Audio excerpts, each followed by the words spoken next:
this morning, the United Nations Security Council has convened an emergency meeting after North Korea launched an intercontinental ballistic missile yesterday.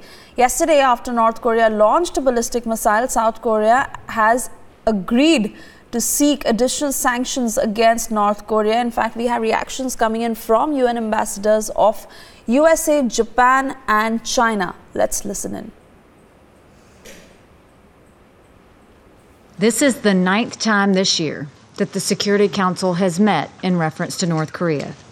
Last time we spoke in the Security Council about North Korea's development of nuclear weapons, the United States made clear that the future of North Korea was in the hands of its leaders. If they chose the path of peace, the world would live in peace with them. But if they chose the path of defiance, we would respond appropriately.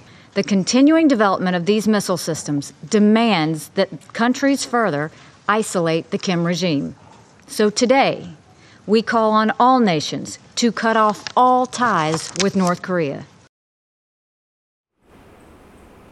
Japan lodged a strong protest against North Korea immediately after the launch and condemned the act in the strongest terms.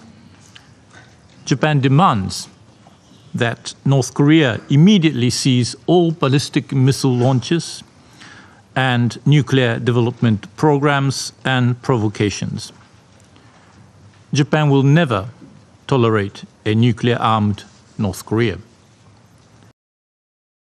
While emphasizing that people's livelihood and humanitarian assistance efforts in the DPRK should not be negatively impacted.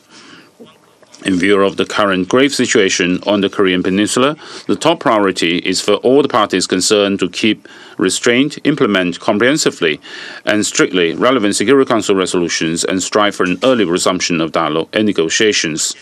China always stands for the denuclearization of the Korean Peninsula and for peace and stability on the peninsula.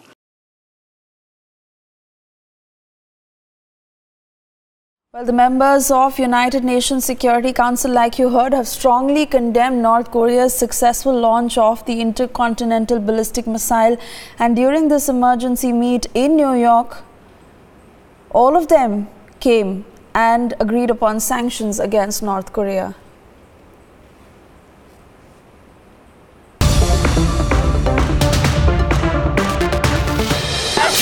Nothing to do with terrorism, and what is the harm if Musharraf says that he loves Lashkar-e-Taiba? It's an illegitimate terrorist organization just in the books of the Indians and the USA, and you are still to substantiate. Ma'am, I thought the anchor told me to speak. No, Alam, this is not the first declaration of camaraderie with terrorists.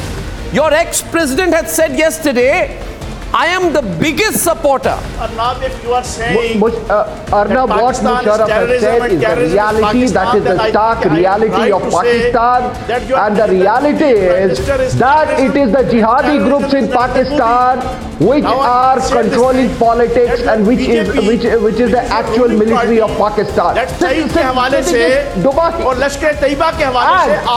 me also tell you, as far as 2611 is concerned, he resigned in August 2008.